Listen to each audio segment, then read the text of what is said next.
It's the same on every channel. Is there nothing else on except the Coronation? Tom, we're going out.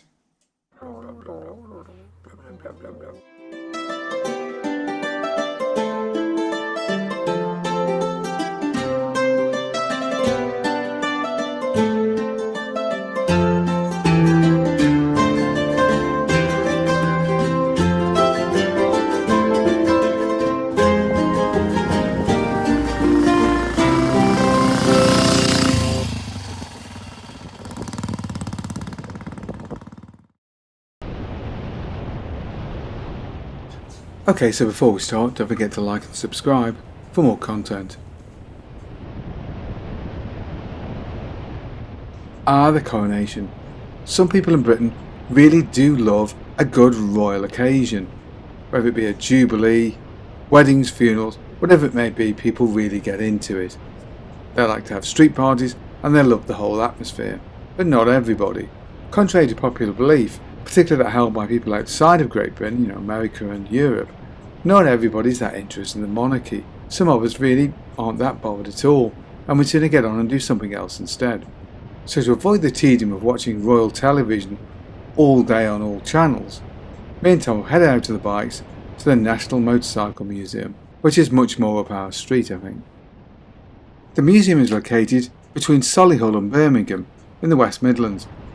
It's not particularly well placed, it's hard to get to because it's on motorway and there's always something bad going on the M6 or the M42, as it was today. In fact, the traffic was absolutely terrible because the road was closed just where we're about to get off.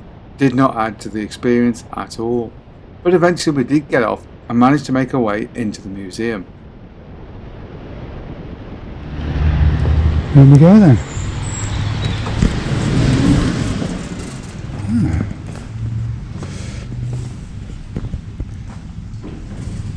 Nice.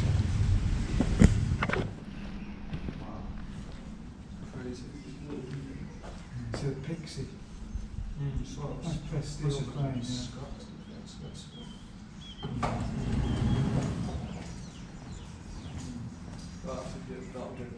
not one of them old Arbor bikes. How much has that gone for?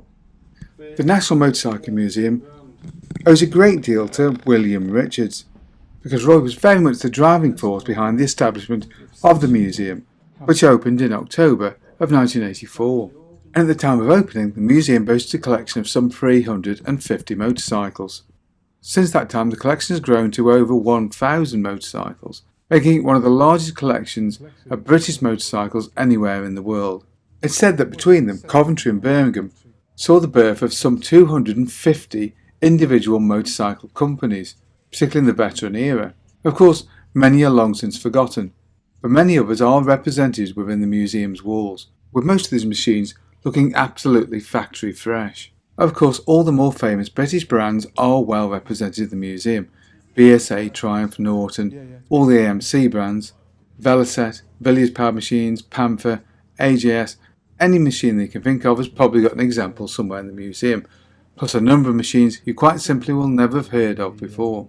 Now, I have myself been to the museum a few times over the years. Nevertheless, there is always a machine that makes me look and think, I don't believe I've heard of that company before. And now, I suppose, lies my one problem with this museum. The collection is, if anything, rather too big. The machines are all rather crowded in together. They do need some more halls, and it's not a small site. But there are so many bikes now that it's very difficult to get around them and have a really good look at the machines.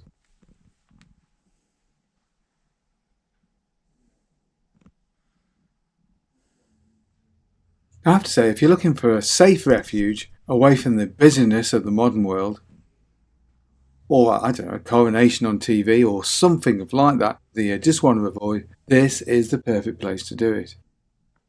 It's quiet, there's very little outside intrusion from the modern world. You can just walk around in your own space and look at the bikes. There's even a few chairs set out so you can sit and have a rest on your way around.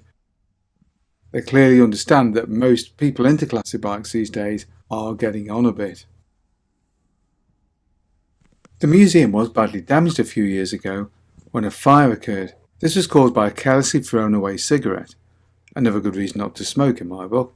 But happily the museum did recover and is now bigger and better than ever.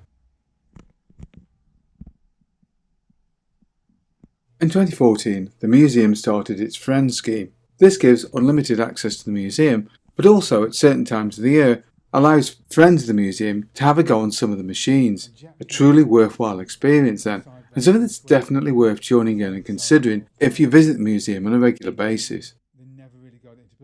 And a great way to help the museum develop and grow. Because this is a popular venue, it's used for a number of functions throughout the year, even weddings. And indeed the museum itself is on average visited by around 250,000 people per year. And I have to say, if you're into old bikes, which we very much are, then this place is an absolute must-see and a really fantastic day out.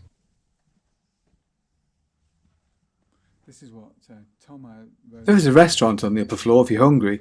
This, however, is only in use for the general public during weekdays. At the weekends, though, there is a coffee shop downstairs, which of course is next to the obligatory gift shop. Because let's face it, wherever the venue, there's always a gift shop at the end, isn't there? I mean, where else are you going to pick up your little objet d'art? Now, if you're going to visit the museum, and I strongly advise that you do if you're into bikes, give yourself a good 2 to 3 hours at least to get around.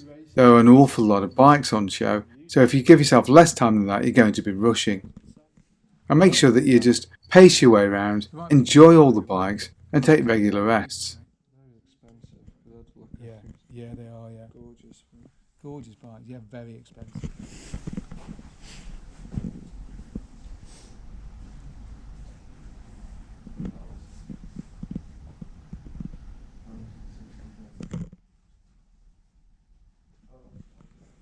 So that was it. Mission accomplished, King was crowned, and we managed to miss the whole thing. Turns out they didn't need us there anyway, so why do we need to watch it?